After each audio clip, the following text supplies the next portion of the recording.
Well, hey, my friends, Louie here, and welcome to the weekend and happy New Year's Eve. I sure hope 23 is going to be a better year for us. We've got lots to talk about, and let's get going with silver. What you have in front of you are some proof constitutional. Oops, there we go. These are the American states, and kind of an upgrade from pure circulating constitutional, but doesn't carry much of a premium. And you could also make a set if you were interested in doing that. Very beautiful set. Quality on these is really superb. And they carry a face value of 25 cents, as they should. But really nice shape. I picked these up a long time ago at a pretty good price. But anyway, so what about silver, huh? What about this shiny stuff? Well, it looks like we have finished the year strong. Chart looks like it held. The weekly looks like it held. Gold is holding in there. Platinum is even stronger than certainly I anticipated. And we're going into 23. So, what does the future look like for silver? Well, let's do some predictions, And of course, my prediction for silver at the end of 22, that would be today, was 35. All right. Well, I was way off on that, but we did have we stumbled quite a bit this year, and I think there was quite a bit of downward manipulation. But nonetheless, it is really hard for silver to have a good year when the stock market has a bad year. And I think everybody can agree that the stock market has had a bad year. So I think we have to take a step back and ask, where is the overall stock market going? The Dow, the S&P, the NASDAQ, the Russell, etc. And we've had, a nice little Santa Claus rally into year end, and then we gave some of that back. But volatility's been pretty low, and we did not have the capitulation that I was planning on. Of course, when we got to Dow 30,000, I thought we were going to have the big dip.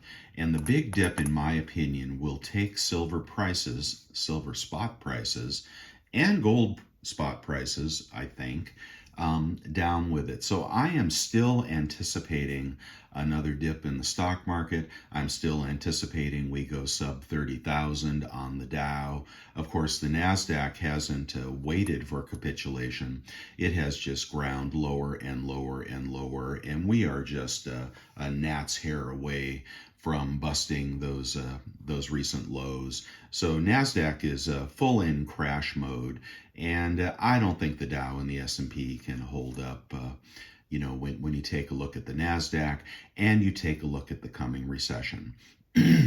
Now, some people see, recession as a reason for the Fed to pivot, and in a pivot, rates will go lower, and possibly gold and silver will go higher. But I think we have to remember that if the Fed pivots, it's because the economy is suffering, and it'll be evident to everyone. And in a suffering economy, in a recession with negative GDP, I think the stock market goes much lower.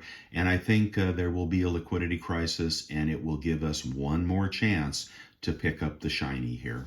But, could be wrong. We could be basing at 24, headed up to 26, 27, make a run to 30, bust through 30, get to my 35 target. That seems pretty unlikely to me at this juncture. However, after we've had the stock market turn down, serious capitulation, liquidity driven turn down in the stock market,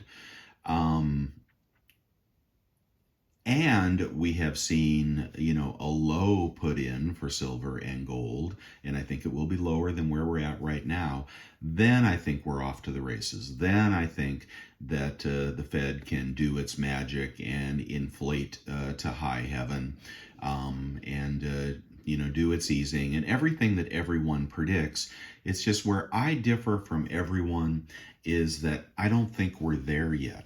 I don't think we have reached the point where we're headed to hyperinflation. I think we need to bust through this recession, have the Fed have the Fed stand down and become accommodative again. Of course, in Washington, D.C., they have not waited for inflation to come down. They've just printed a bunch more money, and we have found that in these bills that Biden is signing, there's tons of pork. I mean, as I reported a week or two ago, Teamster pensions were bailed out for tens of billions of dollars, and more pensions are underwater and going to need bailouts as well. When he sticks it in one of these special bills, he's able, I think, somehow to exercise some of his own initiative to bail out whoever he wants to bail out. Of course, when he bails out a six-figure Teamster who will have benefits and pension for life, he does that at the expense of the middle class and the average person that does not work in a highly influential union. And I think there is more of that coming.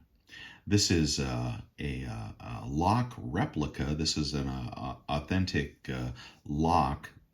The lock itself was made turn of the century, and I had that copied in a graphite mold, and I have poured a few of these over the years. Extremely hard to pour, so forgive my foibles on this, but it is kind of cool, huh? Nice. That's about 5 ounces. So that's where I think the market is headed. That is where I think silver and gold, I think we'll have another chance to buy. So while I'm happy to see it go up and capitalize on the stack I have, I am waiting for it to go back down before I begin purchasing again. You can see the premiums, the $1.99 premiums are popping back up. I think we will see lower premiums. Okay, another prediction, and I'm not going to give. God, that is so heavy. That is my the Engelhard bar, the one I kept, the 100-ounce waffle back, and I got rid of the extruded, but the cast 100-ounce waffle back I kept. Has some nice value. Just got to see this thing tone up. Man, somebody cleaned it, and it just needs to get its heritage back. So I'm going to leave that one out. So in regard to the U.S. Mint, here is prediction number 2. Eagles will be plentiful. Do I have an eagle handy? Let's see. I usually keep one around to show you guys, because I only bought one this year. There it is. This 2000, I think that's a 2021. Oh, is that type 1? No, that's type 2, which in my opinion are not worth collecting, but the type 1 I think is worth collecting.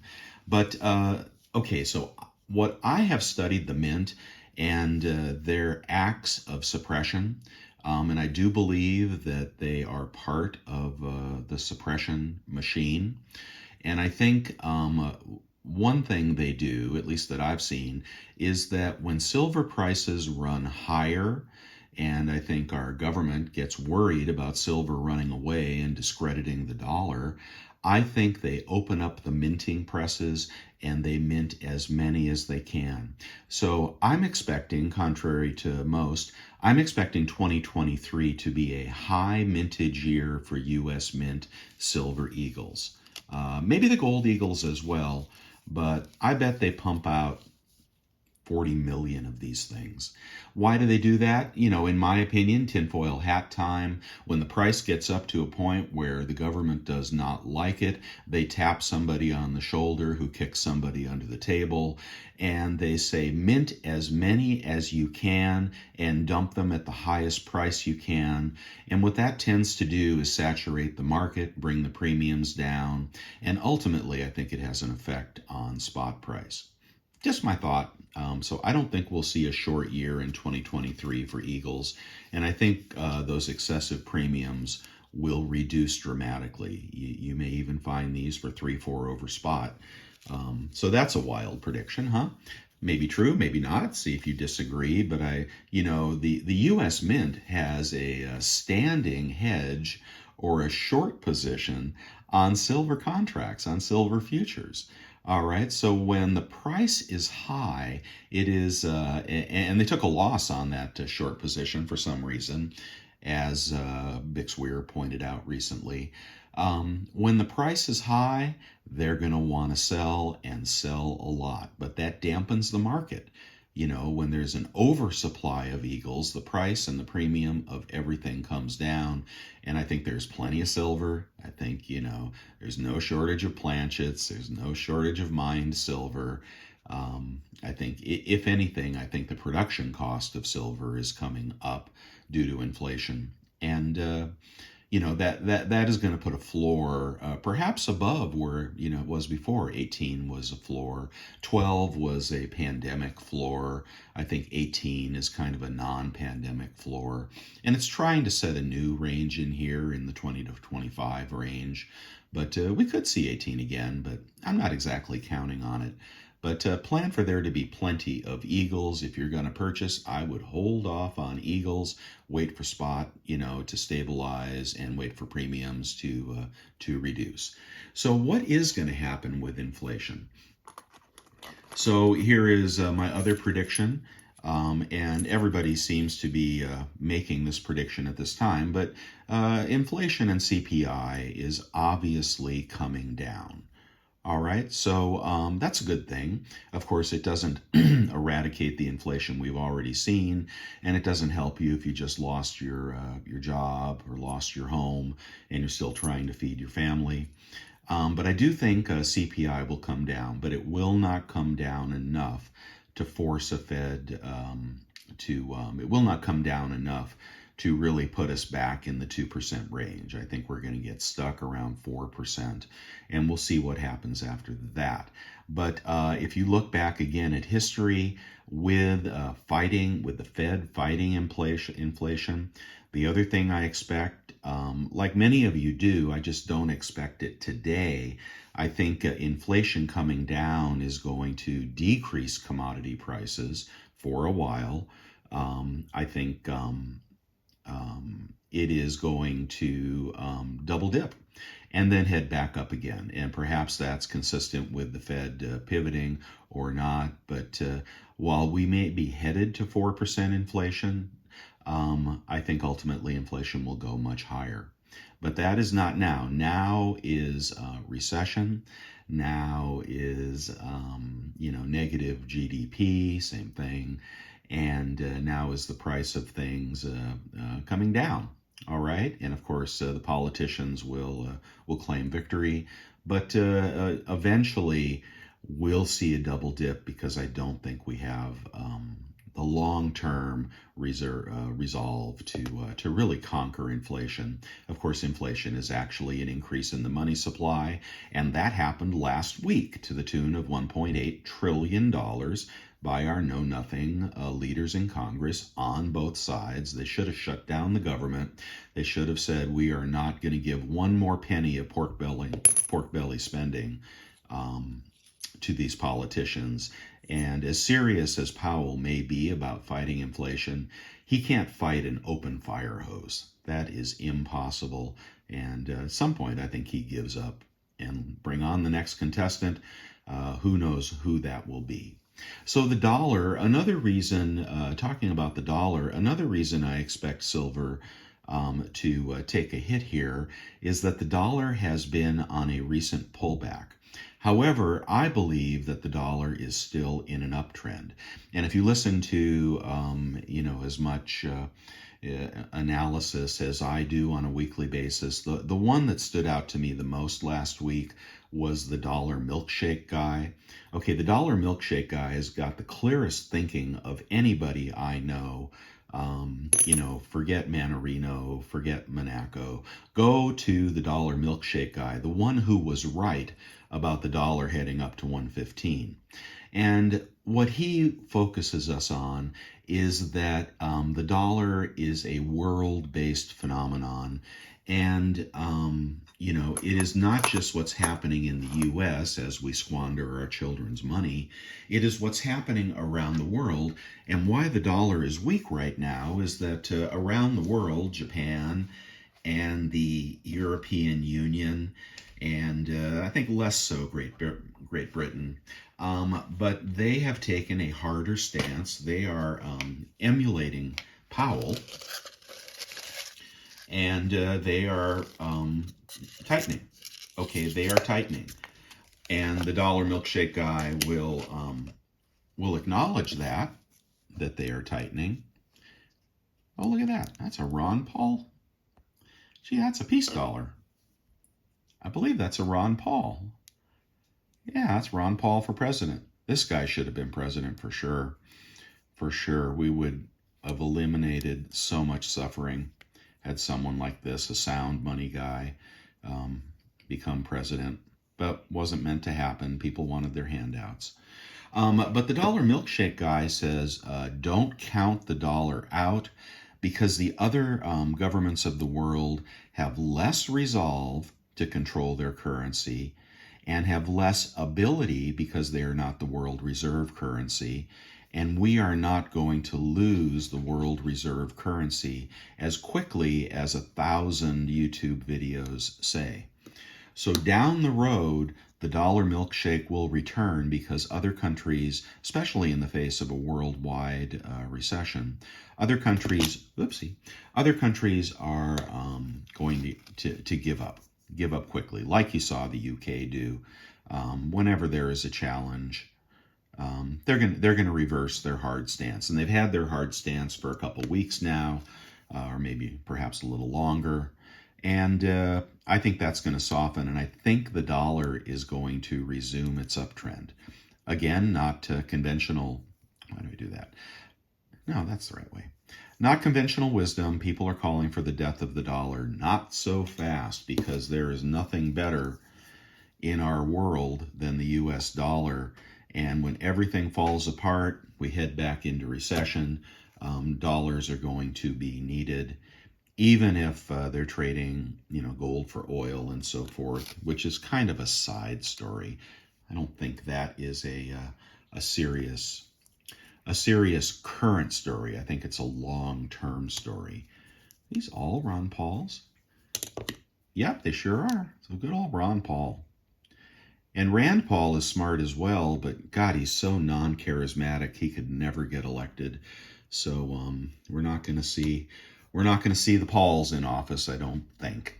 Anyway, that's what I have to say. So I'd be curious to hear your thoughts in terms of predictions. Okay, if we're talking about 2023, I'm going to have to give a range because I think it's going to be a cycle, and I think we're going to see, let's just call it on silver, a low of 20 and a high of 30, and that's where I'm going to put my predictions. 20 towards the beginning of the year, 30 towards the end of the year. Another significant thing happened, in my opinion, if you watch the CME Group, which a lot of people claim are part of the manipulative cabal. But CME Group raised its price range predictions for silver, the top end up to 28. Okay, that's new. That's new. I don't think they were anywhere near that high before. And also, as I have said, I'm not seeing the giant smackdowns that we used to see. Perhaps the short positions have lost too much money and they're taking a break and letting silver rise. But it doesn't appear to be trading the same way it used to. Of course, that could all come back with a vengeance, on Tuesday. Who knows? But CME Group raised its top target for silver to 28. And I think that means that they might let it get there. So I'm going to go 20 on the low, 30 on the high by the end of the year. Gold, I think, is just inherently stronger than silver, and I'm just going to put a range on that of 1650 to 2000. And we'll see. I think we could dip back down, and then I think we could take back off to the races. If we do have another dip, I will double and triple my position positions in the gold miners and the silver miners, which I still carry positions in, and those have been looking very, very good. But when equities crash, again, which is my prediction, miners crash with them. Even if gold, for example, is still pretty strong, you can bring the miners down quite a lot in a liquidity-based crash. So I don't want to be holding large positions of miners right now based on my prediction. And you may have a different one, or you may have a 10-year, horizon on your silver and gold miners, and I think that'd be perfectly fine to hold tight to those. So that's everything I have for you today. I wish you a happy new year, a prosperous 2023, and just love the shiny stuff. It'll go down, it'll go up, but you'll always have it if you have it, right? Okay, guys. See you later.